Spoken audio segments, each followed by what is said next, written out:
Welcome to Home and Away, a Tottenham Hotspur podcast hosted by myself, Graeme Spice, and Glen, where we discuss all things Tottenham Hotspur with both a match attending and international supporters view. This episode, we're joined by Richard Stafford from Kiwi Spurs to talk about last weekend's Wolves match and to preview the Villa game this weekend. A lot to discuss. Let's get into it. Let me be the one that you turn to, someone you can rely on, closer each day, home and away. Glenn, are you good? Yeah, I'm good, mate. I'm pretty good. I went to proper football yesterday, so last night, South Melbourne. Proper football meaning not the egg shape, which I am going to this afternoon, but the round shape, and no VAR to get involved. And yeah, they lost 2-1, but it was a close game. But I'm well. Hoping and got everything crossed for this weekend. But how are you, mate? Are you keeping well? Yes, very good. I think we matched you for two. Ended up being 27 here today. So there you go. We had a very nice day. It was. You're safe in the knowledge, Graeme, that will be our last nice weekend of the year. It's it might be ours as well. I'm not going to count my chickens. Yeah, it is England, so it might be yours as well. But no, glad to hear it, mate. And of course, we've got Richard, mate. Welcome back. Always good to have you on. Thank you, Glenn. Yeah, we've not made 27. I think per previous reference, we managed to get the 21 this week. But really nice wall-to-wall sunshine. Bit chilly in the morning, but lovely, lovely days. And I think we've got maybe another week of this, and then it'll all go to custard. Yeah, very, very similar indeed. So, Graeme, did you watch live the Wolves game? A bit of a tough watch. I did see most of it. I missed a bit. I was dad taxiing Josh and Eddie Grace back to their place. They've been to us for my wife's birthday. That's right. It was your wife's birthday, wasn't it? But I did catch most of it. I had a little bit on the radio in the car, and the rest I saw when I got back. A tough watch. We got over the line. It wasn't one for the ages, was it? Well, a winning goal with a Polinia sliding tackle. So. Yeah, and I think we said in the last episode that we'd take an ugly win, that the win was the most important thing. So mission accomplished from that perspective. Yeah. Richard, your time difference, so that would have kicked off at 2 a.m. Were you up live for that, mate? Yeah, I did an all-nighter. Dirty stop-up. Yeah, I watched Spurs Wolves, and, you know, As the game wore on, I actually thought we were going to score. I didn't think Wolves offered anything, and everything that went forward was mostly our side. I thought our defence was pretty reasonable. Danso, I think, is a Rocky. He's a bit like a tanker. His turning circle takes about a week. Old-fashioned centre-half. He is, yeah. And if you have a look at those centre-halves from the 70s and 80s, he's reminiscent of that. He's not a fast guy at all, and he's only got a right foot. Yeah, he puts his body on the line, and there's a lot to be said for that. I actually thought João Palhinha's got the right attitude, and, you know, maybe Zerbi in his press conference, which I know we'll come on to, is very pleased with his kind of rallying call. But after the win, I double backed on to BBC to watch Saints against Man City. Oh yeah. Oh, and how good was Southampton? Well, coming from Southampton, I had my brother on a WhatsApp call on one of my other screens, and I thought Saints played excellently well. And if we go down to the Championship. Right, and this is something Ben said last week. You know, when a big side goes down into the second division, he was referencing the Bundesliga 2 or whatever it's called for teams like Schalke and Hamburg.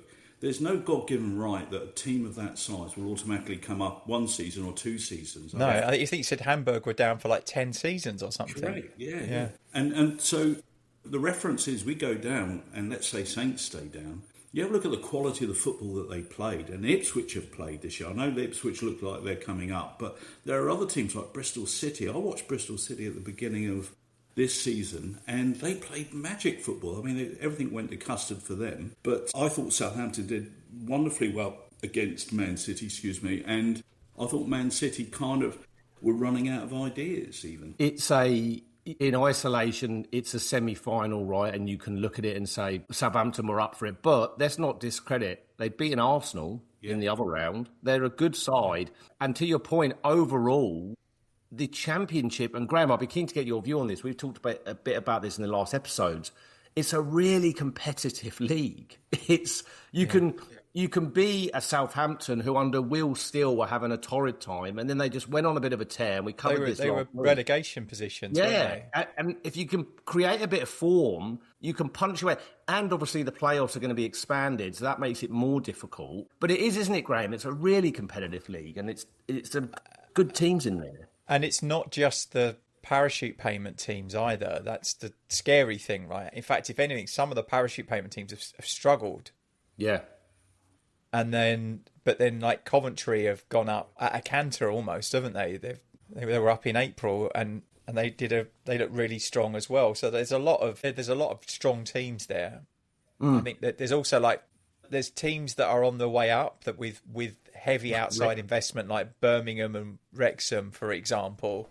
So there's no lack of investment in teams down there. I think someone told me who was it? Wrexham spent like 30 million or something. Yeah. I think what comes through in that league is footballing prowess, right? So you can only spend a certain amount, and compared with what an annual spend or a summer spend is in the Premier League, it's minute. Even 30 million, it's big for the Championship. It's big for Wrexham. It's an average Premier League player, isn't it? Very. It's a single, it could well be a single Premier League player. But so what happens is the footballing prowess takes over in the Championship. And to go back to your point, Glen, about the teams that don't necessarily rise to the top, that have parachute payments. You have a look at Millwall, for example. Millwall could go up. And they're the ugliest team ever. I don't mean that with any disrespect to Millwall fans or Millwall as a club. But I saw them play against Saints in January, and they played real ugly football. In the flesh, were you at the game? Was that? I was at the game, yeah. Yeah. And it was really ugly. Saints just couldn't get going.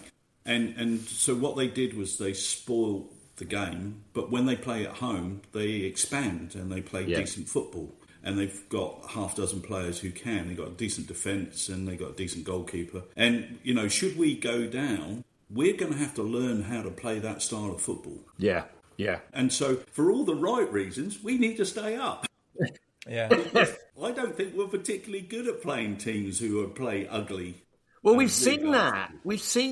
And honestly, that's not a new thing with Tottenham, right? We've seen that when we play in the FA Cup and we play these so-called lesser teams. We really struggle. What comes to mind is who was the team we played non-league and we drew? Was it 0-0? Tamworth, yeah. I mean, there's an example right there. And we had Pompey in the FA Cup not so long ago, and we really struggled to get over the line against them. I was at that game in London, and Harry Kane scored, and I'll tell you what, Pompey could have gone ahead with 2 strikes within about 10 minutes after that. Yeah. And, you're right, we just don't seem to do very well. But that's our club. That's our club, right? So, and the worst thing is that every single team in that league will look at us like a cup final. They're going to raise it. Yeah. But good sides put to bed. I can remember us playing Port Vale or Notts County or Newport County in the League Cup a few years ago, and we were exactly the same. But a good side will put those teams to bed to the sword, right? Poorer teams won't know how to play that style of football. What we need as Tottenham is the confidence to win games and know that we can win games, whatever style of football we're up against, right? Yeah. And that would make me feel really heartened and warm inside that we actually knew how to do that. It's interesting as well, though, isn't it? Because even when we were at our best under Pochettino, we still struggled in the cup competitions against lower league teams. Yeah. So even when we were steamrolling Premier League teams and we had the best goal scored, the best defence in the Premier League, we still struggled to get out, lower league teams over the line in cup competitions. I'll tell you something else that's quite noticeable, and that is the time wasting from injuries by the opposition side. So there's been a lot made about goalkeepers going down in the 95th minute or something like that. But Crystal Palace, they broke up the game. They got bookings. They went down injured. Their substitutes took forever. The goalkeepers, went on a wild goose chase to find the ball. And everything was broken up. And our ability to fight back, I think we were down at the time, or we might have been just up or whatever. But our ability to actually manage the game the way we wanted to play was broken up completely by the opposition. Now, we've got to be clever. We've got to be cleverer than just sitting back and letting that happen. Yeah. I don't know how to do it, I'll be honest with you. I'm not a coach. But I think from a Spurs point of view, teams who manage to play the game, inverted commas, and the referees allow them to get away with that to our detriment, we've got to be better than just sitting back and letting it happen. It's actually a really good point. I've seen I'll share it with you guys at some point, but there was a 9-minute monologue, and I only got about 3 minutes into it, of every decision by referees that's gone against Spurs this season. Now, I'm not going to sit here and say we're down where we are because of that, but it hasn't helped because we've been shit when that's happened. And it's almost like, okay, that's happening, those have gone against us, but find a way. And I don't think we've done that enough. But I do think on Sunday, or Saturday, I guess as it was, against Wolves, we did find a way, ugly as. And of course, but then we found a way, we got the 3 points, but then we've got Xavi and Solanke, both probably season-ending injuries. Again, Graeme, Xavi with the medical team, best of my knowledge, being asked to hop or run or on a ACL. I mean, jumping up and down on the sideline and running up and down the side, it was... and that's and not new behaviour. Came back on. Yeah. Oh, run it off. Yeah, imagine 10 star jumps and a magic sponge. Yeah. You'll be fine. On an individual level, I feel really sorry for Xavi Simons. I mean, young player, This starting is the World to find Cup, his of course, feet. yeah. World Cup. Ironically, without them both on the pitch, we scored. So read into that what you will. And maybe that's just football gods for us for a change. And then, I don't know, broadly, I thought the performance, we created a fair bit, but then we were our own worst enemies at time as well. With Porro, I thought was appalling. I just don't like that player. I think he gives the ball away way too much. But then Richard, a player that you have had to eat a little bit of humble pie, Kinski, you could argue got us those 3 points. And you had concerns and very valid worries that he would never play again after the Madrid. Yeah, going back to the last time I was on, I said after the Atleti game, I didn't think Kinski was going to play for us again. But it was wrong to throw him into a quarter-final, and he hadn't played all season, or mostly all season. It was unfair, but I didn't think he would play again, and I'm quite happy to take that back and say I think he should probably stay and go until the end of the season. Vicario has an error in him every game. He either shanks the ball or his kicking's appalling. His shot stopping is pretty good, his reactions are pretty good, but most goalkeepers are these days. Horrible to say, that's nothing special. And he's got an error which... it often compromises one of our other players. He plays a ball to someone who's facing the wrong way, or we've got someone running onto him. So I'm quite happy that Kinski, who's got that kind of coolness about him, and his delivery is much better, and his passing is much better, should stay in goal to the end of the season. So I'll eat the humble pie. I'm more than happy. Vicario's not available for the game on Sunday anyway, so that helps. It's not a decision that has to be made. But I agree. I don't think... And also, given the news in the press that it sounds like he has a deal agreed to go to Inter in the close season, I think we give Kinski the games, because if he could end up... If we go down, he'll probably be our number one keeper, because I don't think we'll go out and buy someone else if that's the case. We'll probably have him with Austin as a backup. You made a good point offline as well, Richard, around Vicario's errors. It spreads like COVID-19 did in 2020, right, throughout the back four, the rest of the team. Once he makes an error, they're looking over their shoulder. And Porro, I think I've seen it play out with Porro, and then he just missed passes and it's gone out of play. It's a knock-on effect. If you've got a keeper behind the back four who is commanding, who is not making errors, it's less likely that the others are going to make errors in terms of... Yeah, we're in a position where during the game and where we are in the season with the results we need confidence, we need fight, we need positivity, we need to go front foot football, right? We can't afford to play this kind of sideways and backwards stuff, because that invites teams onto us and invites us to make mistakes, right? Because we're actually giving possession to people who aren't naturally gifted with a ball, right? And so when Vicario does something silly, it seems the knock-on effect firstly hits our back four. Say Porro often overhits a ball. He'll try and pass something down the wing and it'll go out of play, or go out of play in the goal at the other end. Someone will try the Romero 60-yard diagonal ball and it'll go to to a midfielder's feet, in the centre circle or something like that. So I don't like his distribution. He's been poor ever since he joined the club.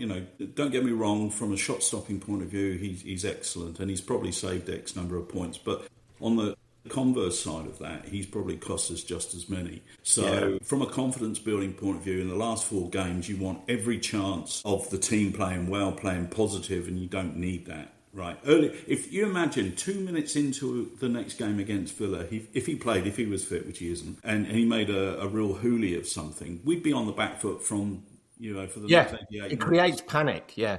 And heads go down, they don't go up. There's not many in the team over the last months when those mistakes happen that you look at any one player that starts to rally us or really get us going. I have seen a bit of a change in that. And Graeme and Richard, but Graeme first, I'd like to get your view on... I think a player that's really helped with a bit of solidifying, a bit of impassion is Bentancur. I really have been impressed with him, and he seems to be bang up for it. Yeah, I was quite surprised at how strong he came back, to be honest. Yeah. Given that he'd been out for quite a while as well, hadn't he? Months. But his first game back, I thought he was probably one of the better players on the pitch.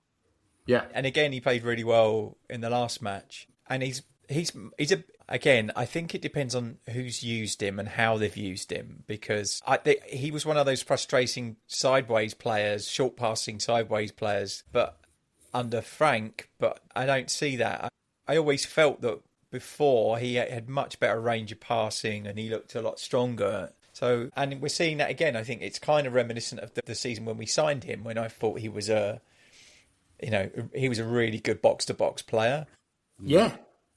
And he's probably everything that Gallagher wishes he was at the moment. I feel like, if you want a blueprint for an 8, I don't think Gallagher's really contributed very much at all since January. I think no assists, no goals. No. And the funny thing is, I think we mentioned this offline yesterday. The header that Bentancur had against Wolves. I know the offside flag went up, but that was for the subsequent positioning of our player. If that had gone in, that was an excellent header, and he is a good header of the ball. You have a look at him in defence. Yeah, he's got that in his locker. His head in. Go back to the Bentancur early days. He got better and better and better, and I think we were all kind of wowed by the fact that he could break up an attack and also distribute the ball forward quite well. And then he had that terrible injury against Chelsea. It was not Chelsea, Aston Villa, wasn't it? It was Johnny Cash. That's a was it Matty Cash special? Matty was Cash. it? Yeah, Matty Cash. Honestly, that guy, unbelievable. Our medical team have had more business from him than anyone else. But Matty Cash has got previous with Bale as well, hasn't he? Yeah. And right. Kane. Who's the guy who was the Wolves right back? Doherty, yeah. Doherty, he put him out. I think he'd done him twice, actually. Yeah. And of course, who have we got on Monday or Sunday? Indeed. Well, great again. segue. Yeah. And you've got to feel that Bentancur will be a first choice in the midfield again. What I like about these two performances, what I was going to say is when he got injured the first time and he came back, he was poor. This time it feels like they've given him enough rest and they've given him enough strength and enough positivity to actually play his game. And in the 2 games we've seen, he's done excellently well. I think he's going to be really important for 2 reasons. One, because I was going to say he's got a cool head, but he's nearly as bad as Romero, right? He's South American. South American, yeah, as I say, yeah. He doesn't want a good old hack. But he's experienced, and I think we need that experience in the midfield. And secondly, his distribution of the ball is generally quite good. So I think he's really important, and I would make him first choice in the midfield from this point forward. I'd make him captain if it was up to me. I think he's offered more in the last couple of games as far as leadership, giving a shit, being up for it, than Romero has all season. And also he's not playing. And Van der Ven, I think Van der Ven is... He's always Van der Ven, for me, he's always been half in, half out. I think he'd probably sign for Man United in the summer, would be my suspicion. And fine, Romero, Van der Ven...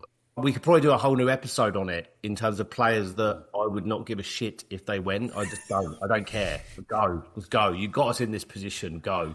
When supporters come out in defence of that type of statement, right, you've got to say, why does that statement ring true for yourself and me, and perhaps Graeme? I don't want to talk on behalf of everybody, but, why does that ring true? And why do you think, or why does another person think Van der Ven should be the shining light of the team? We build the whole squad around him. And the reality is, he's not that good a bloody defender. He's just quick. He's very quick. Well, so if you don't mind, if we just take the word "just" out, he is quick. He is quick, and he's got other attributes, but they don't shine, and they're not every game. To offer a counter argument to my own argument, I guess the other thing to consider: Holland play him as a left back. Yes, and I've never really seen him play as a fullback for Spurs, and maybe that would be he's done it once. Yeah, maybe that would be his better position for us. I don't know. But for me, his performances haven't been good enough. And he looks to I don't know if you know, if we went 1-0 down or if we're not playing well enough, he's one of the culpable ones on looking to the floor, looking just despondent and sad. There's no G up. There's no come on, lads. And that for me is not captain material. And I think that the spat with him and Jed Spence with Thomas Frank said a lot, I think. Well, at the end of the game, I don't know whether you saw, the Wolves game, that is, I don't know whether you saw Mickey Van der Ven run over to the Spurs fans and give them fist pumps and come-ons and all that sort of thing. It feels a little bit hollow based on what you said, because I absolutely agree with you. He's head down. I don't say he looks to blame other people, but he's often the person who should have sorted the problem out, whatever was caused. He obviously, and so if it feels a bit hollow and he goes, then good riddance. Thank you very much for your time, but we now need to move on.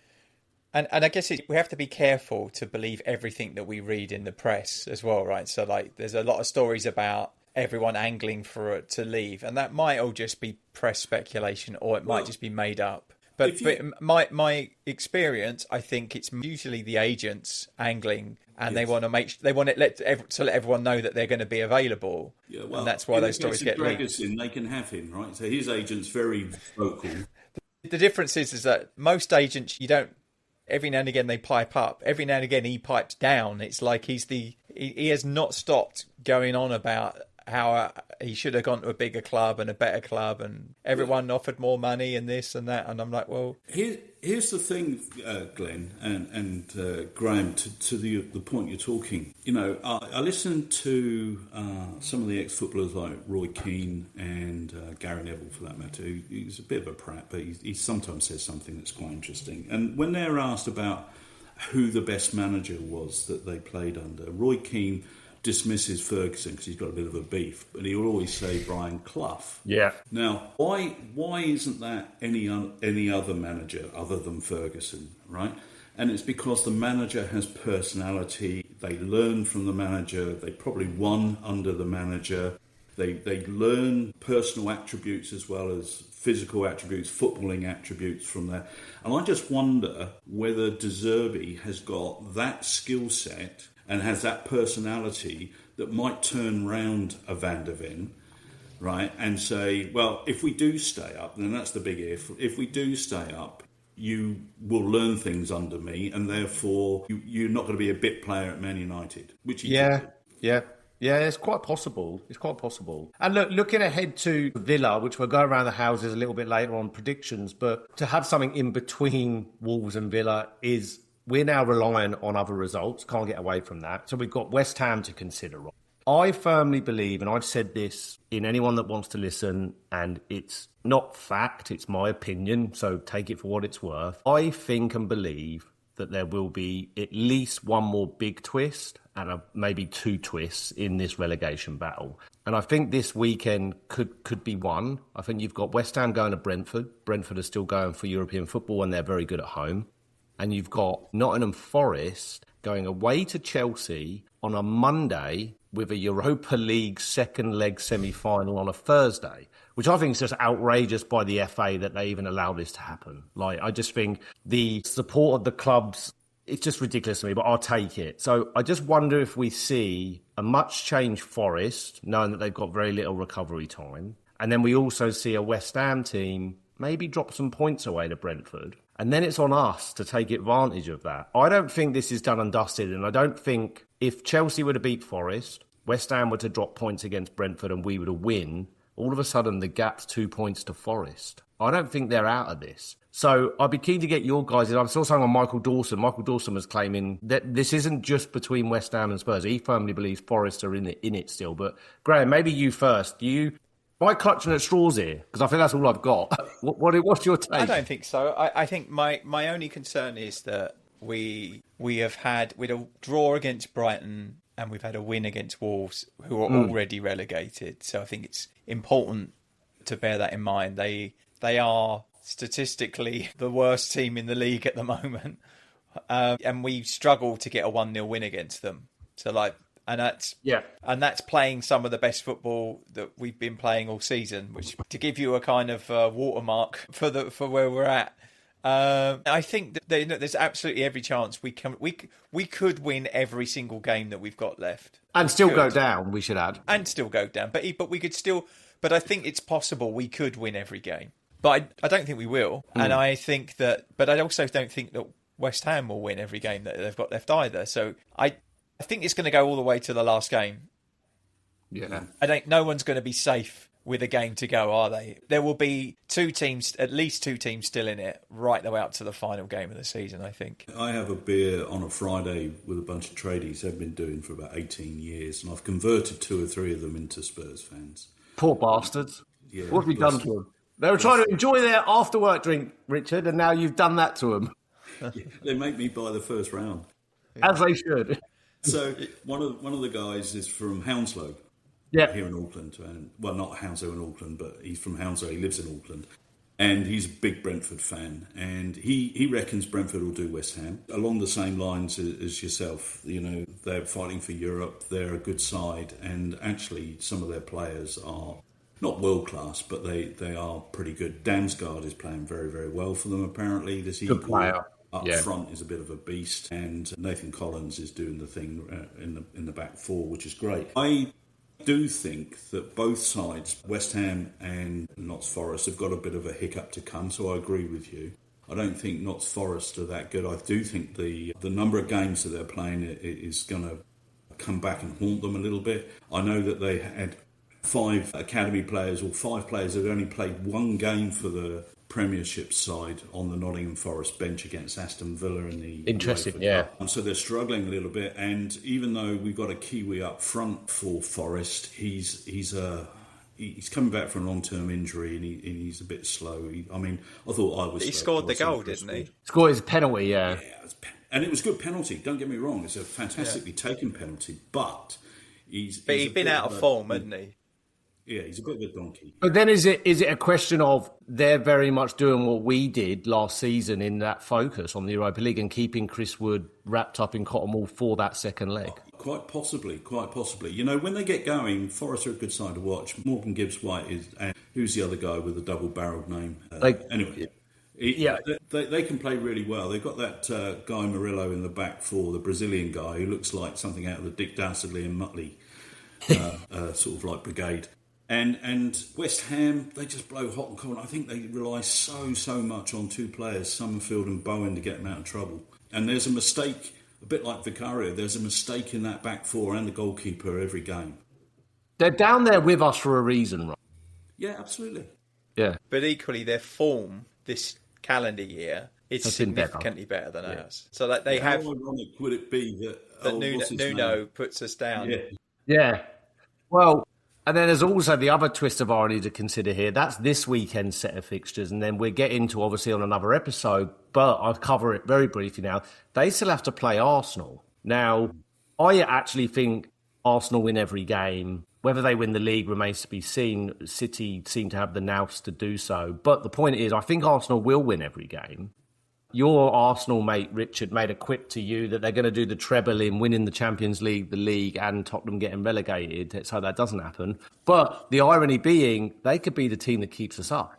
because they have to beat West Ham, and that's a really good outcome for us. You would think they have to beat West Ham, unless there's a complete drop from City and Arsenal win the league by them, which I don't think can happen, or they could go to West Ham needing the 3 points to win the league. You know, it could look like that. So there's a lot riding on that fixture. So I think the next 2 rounds of fixtures are pivotal, but then it all comes back to us, doesn't it? We've had these scenarios with Tottenham Hotspur for years. Oh, they just need to do this to do this, or they just need to do this to do this, and we never fucking seem to do it. No, we've had so many chances to either rise into the top 4, or even a few seasons ago to be top of the league at a convenient time of the year, like Easter, and we don't take those opportunities. Right? We seem to be the team that does the complete opposite to what we need to do. Yeah. And it's not funny. I think from the West Ham point of view, Nuno has had the ability to raise the tempo. When they play fast football, West Ham look quite good. But a bit like us, when they go backwards, when they've got a defensive glass, right? So they crack, and when they crack, the whole team plays poorly.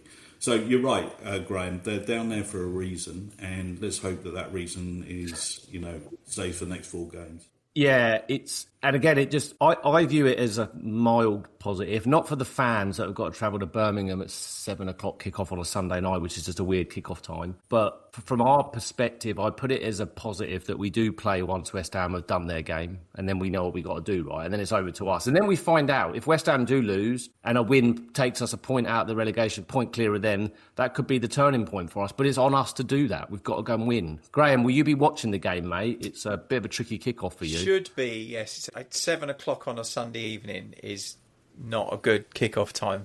I don't agree with some 6 a.m. for Richard, 4 a.m. for me. These expanded sort of kick-off times, and I know, as I said, I think it's better for you than it is for me in this particular instance. But I'll probably be back for it, but I might miss the beginning. But again, I'll watch most of it, if not all of it. The other thing that you said there, Glenn, which is quite interesting, is Arsenal got to win all their games. Yeah. I actually think this time of the season, when your team is in the relegation area, you shouldn't be worrying about any other team in the division, right? We just focus very much on our own team, because for about 6 or 7 games, we've been at the behest of what other teams around us have been doing, and I hate that situation. I really do hate the situation where we depend on another team, possibly like we were pontificating just a minute ago about what do you think we'll do with this game and that game. I hate the thought that we put up a reasoned argument and then we could be 100% wrong. Yeah. And we put all our hopes on a team that do the complete fucking opposite of what we want them to do. Yeah, when I said that I think it might go down to the last game, I would rather it was in our hands. If we go into the last game, but we require West Ham to lose and us to win, I want, if we go into the last game and all we need to do is win or draw, or either of those scenarios would be okay, because at least it's it's up to us then, but not to be behind going into the last game. That would be bad. I don't like that either. It probably is going to the last weekend, which is a 1 a.m. kickoff for me on a Monday morning and 3 a.m. for Richard. So I'll be, I guess, watching live if it does go to the last game and watching through my fingers. Do you think, so just going back to the game for Villa, that we've got away to Villa, the team that he's going to pick, he's obviously without Solanke, going to be without Xavi Simons. Do you think he uses Bergvall in a number 10, or do you think Tell comes in? I mean, what do you think he does? Moani, Richie? I mean, and I'm hearing that Mason Mellier's been training with the first team. Does he get a spot on the bench? I mean, it's interesting. Someone has to. Well, yeah, exactly. That's where we are, aren't we? It has to be somebody. So I think there's a number of with the under 21s. There's a number of them that are out on loan that might have got quite a lot of football this season if they hadn't have gone. Mikey Moore comes to mind. Yeah, Mikey Moore definitely, and then Ash Phillips, even Donnelly as well. Donnelly, Vuskovic, if we could have called it. Yeah, there's a low bunch of them that probably would have played 30 games this season if they'd have hung around. Even Scarlett probably would have got game time. I maybe he will. I think Bergvall will play a part. He brings energy, doesn't he? He brings energy. Yeah. Like, he was the one that dispossessed the Brighton player for Xavi's goal. That was just pure energy and hard work. My preference would be to start with Tell. Yeah, he's been good when he's come on. Because, yeah, absolutely. And he has that fighting spirit about him, the kind of raising of the hands to the crowd. I think he brings that energy, and I think if, as a team, Spurs play with energy to start with, we were able to maintain that for like 60 minutes before a different style of football kicks in, and obviously the substitutions. So I would start with Tell. When he first came, there was an awful lot of, when he was on loan, there was an awful lot of spiel about whether his best position was wide left or playing down the middle. So I would play him slightly off to the left. I know, Glenn, you mentioned some time before about Richarlison playing wider. Who, by the way, should be called the same name as you, Richard, because he's no way Brazilian, that player. But back over to you. Or else you could call me Richarlison, whichever you like, Yeah. But there's no similarity between our football, put it that way. But I would play Tell to start with. I would play Bergvall just behind in that kind of roaming number 10 position, because I think he's probably the next best creative player that we have. And it isn't lost on most Spurs fans just what a good job he did when he came on against Brighton. He ran around like not a headless chicken, but he put himself around a bit. And of course, he was the one that got the ball to Xavi for the wonderful second goal that we scored. So I think also he'll stick with Kolo Muani up front.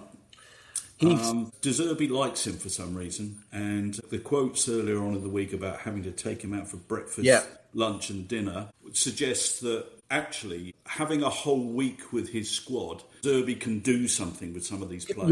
Yes, it's not. It's not just that one player, is it, Richard? It's having that time between games where he's got a full 7 days or more with them. So I think he'll probably play Tell, Bergvall, Kolo Muani. Whether he would play Richarlison as well away from home, I don't know. Maybe as a substitute. But hey, there you go. It's interesting, right? Sorry, Graeme, over to you. You go first. I was going to say, I have a feeling he might play 4-3-3 and play like Richarlison, Muani and Tell. Yeah. And then a 3-man midfield with any three from whoever's left. Bentancur, Gallagher, Basuma. Probably. I think realistically he'd probably start with that through. I think he's consistently played his experienced players, hasn't he? And runners. Like Gallagher, if but he also, gives you nothing else, for whatever you think of Basuma, he's quite hard to get the ball off of. He's quite press resistant. So for keeping the ball is going to be really important. I've said this on other episodes. I don't need Basuma to be a world beater or even to be here next season if we stay up. Just play 4 good games, mate, and then you can 100%. Go. I think De Zerbi knows how to press Basuma's buttons. And I hope so.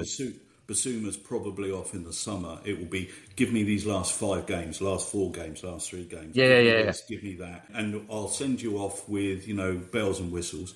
Yeah. But the other thing that the other person we haven't mentioned yet is why has there been a demise in the demand to play Gray? Yeah. It's interesting, isn't it? I don't think that player's done anything wrong. I think he's got the head of a 28-year-old on his shoulders in how he plays. He's played a lot of football across the 2 seasons by virtue of having to. Does it lead into De Zerbi just wants a experienced midfield? Does he have concerns about that? I don't know, but I do feel.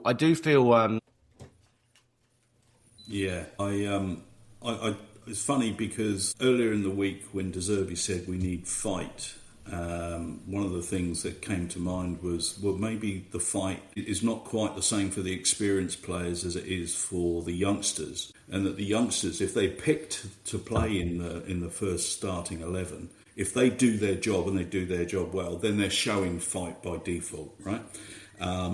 And I think Gray has got that in him. I think Bergvall's got it in. Yeah. And I think Tell's got it. So I think from the youngsters' point of view, he shouldn't be afraid to play them. Well, and Gray is one of the few players across the whole squad that will want the ball in really difficult areas, and he'll show for the ball in difficult areas. And he's a kid, right? He's one of the few that will come to the edge of our box and say, give me the ball, give me the ball.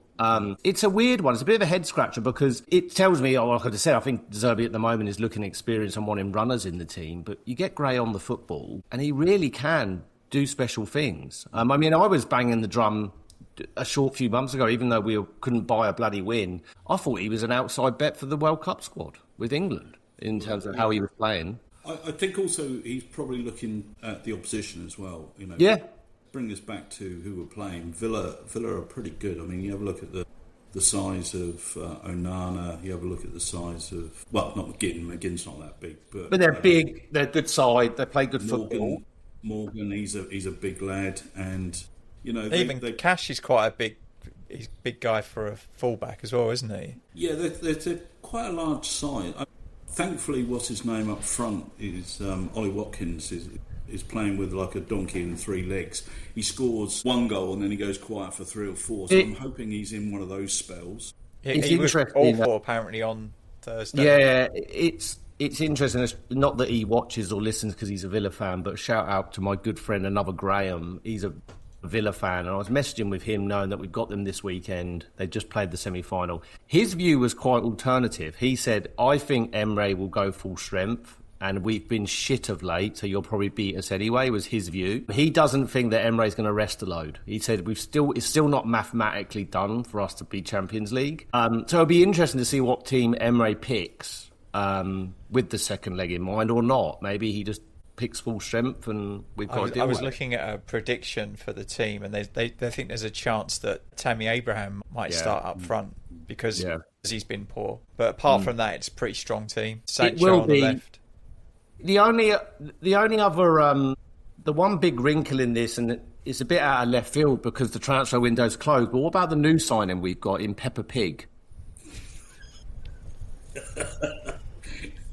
I mean, big news. To bring home the bacon. Yeah, could our club be any more tone deaf? It's just the timing, isn't it? It's like yeah. I guess it's probably been pre-organised, You mean so? Like you say, the timing's wrong, the subject matter's wrong, right? When you want to, I'm going to use a daft phrase here, but when you want to pep up people, right, don't use Peppa Pig. You don't bring out Peppa Pig. Yeah, for God's sake, you know. It's just bizarre. But look, what you want to be doing is pulling out reels of Jimmy Greaves scoring a goal or Glenn Hoddle. How about this then? I heard, I'm sure you guys have as well, that Glenn Hoddle and combined with Ozzy Ardiles offered to be the interim managers during the period where we had Tudor. Yeah. Olga, bless him. And they said no, and I thought it was quite interesting. I said it when it was that period of when Frank was looking like it was the end, and then it was the end, and then we were kind of that small window of what's going on, who we're getting. I said it from the very beginning, like you need a Tottenham man in there in some way, shape, or form, whether that was the manager or not. I still believe we do. Like, I think De Zerbi, which I'd like to get to as a closing point maybe before we do predictions, I still believe that De Zerbi, the coaching staff, the feel around it, I think there's still a place at some point, whether we go down or not or stay up, a Michael Dawson or a Jermaine Defoe, who's, by the way, a huge credit to Jermaine Defoe taking the job at Woking, which isn't far from where we're from, Graeme. Non-league football, and he wants to just go and earn his stripes. Credit to the lad. Or lad, can I say that? He's older than me. But a young coach, right? But for me, it needs and requires, even if it was a Chrissy Houghton or a Glenn Hoddle. I think right now, if you'd have said to me, you want Johan Lange or you want Glenn Hoddle as your director of football, it's a no-brainer. Get Glenn Hoddle in there involved in some way, shape or form. So yeah, it's a head scratcher. But Lange or a coat hanger wouldn't be a difficult discussion even. Yeah, but go ahead, Richard. Sorry, I was going to go back to something that Ben McFadden said last week, right? And he was comparing this guy Kill, that apparently we're talking to about the director of football role, pairing up with Johan Lange, and the fact that the culture of a German with a Danish person, right, should work because they're both kind of Germanic races. And I'm thinking, no, you want the complete bloody opposite. Yeah. Sorry to jump around a little bit, but going back to Southampton, they got this Tonder Eckhart who's German, and he's come out of complete nowhere. He was coaching the under-21s, and suddenly he's taken over, and he seems to be wonderful. And I know that Ben made a really good point about Daniel Farke having a complete top-to-bottom German coaching side when he was at Norwich. Yeah. And so go back to your point, Ben, sorry, that, there's a bit of method of my madness here, that Zerbi has only appointed 2 of his coaching staff to come with him, and typically there will be 6. So I think there are openings to bring in a Dawson or a Defoe or even a Robbie Keane as number 2. And I don't know whether I think the likely candidate is still Sandro, because he's played with him before. Yes. Yeah. He does like him as well, doesn't he? Yeah. Does seem to. I like Sandro. I mean, he's a great guy. And doubles up as a martial art expert, so maybe he could kick a few heads. Yeah, and guitarist, yeah. Bit like that smile. He's always got that permanent smile on him. Yeah. He ran, always, when he played, he ran like a horse. I always thought he ran like a horse. And that goal he scored... Yeah, he galloped, didn't he? And that goal he scored against Man United, remember that? It was just like top stanchion, bang. He didn't score many, but when he did, they were bangers. Yeah. No, maybe. But look, I agree with what you said, Richard, as well. That the two he brought 2 in mostly because I think he felt this wasn't a time for a full Zerbi coaching masterclass where you break everything down to build it back up. There just wasn't the time and the number of games left to do that. Going to do more harm than good. He accepted a kind of temporary arrangement with enough people around him to at least make some impact. And I think in the summer we'll see a significant change.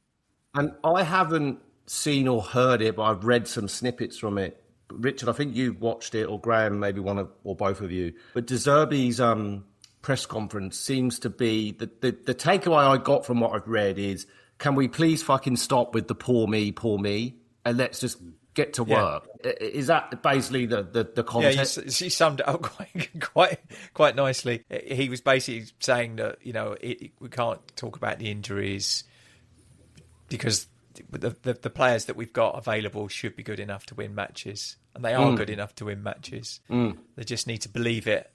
And I think most of his work has been psychological, not. He said that this is a head problem, not a. It's not a tactics problem. Yeah, I think it's like a wave, right? The wave of social media kind of draws in people who don't have the same opinion, but when you say it often enough, they agree with you, right? And what he's saying is we should fight, and you should stop looking for excuses as to why we would go down. You've got to look for the positives and what we're going to do, and we can win all of our 4 games, and that's the way you should look at it. We will win. We start the game thinking that we're going to get 3 points. And therefore, that will give the players the positivity to go out and deliver. Of course, 2 things could be polar opposites, of course. Yeah, great. And I have to say that he went on a bit of a diatribe for a while, but he wasn't like in some previous managers have lost it with the press, or with the club or with whatever. They I mean, Ange could be a bit prickly, couldn't he, in a number of press conferences? And sometimes I think he was right in what he was saying, but maybe timing and picking your battles, he would literally start a fight over everything, and that probably wasn't healthy. But I felt like this was and also he wasn't rude to any of the press. I didn't think. I think he was honest, and they all seemed to take it okay because unfortunately, that kind of bad news stuff sells papers and sells clicks, doesn't it? That's the issue. That's what they get. That's what keeps them in the job. Ange's command of English is a little bit better than De Zerbi's, right? Quite a lot better. But he also had something to go for when, certainly from the middle of February or something, when it looks like the Europa Cup might be on a target. Everything else kind of slid down over here, and you could defend that because we had a big enough gap between 18th and 17th, right? So if the press wanted to be prickly, he could be prickly back because he had something to defend, which is the Europa Cup. Frank didn't have that, and he didn't have the skill sets to make the press look that big, and so therefore had to soak up every question. I think Zerbi is far more slick, and he can hide a little bit behind his English because... Sometimes I do wonder, because I'm pretty sure his English is pretty good. So that when he's got the translator out there, I think that's more just to give him a bit of time. Remember, Poch used to do the same. Poch was very similar in terms of to get out of prickly, but he would lean on the English not being so good. But I think...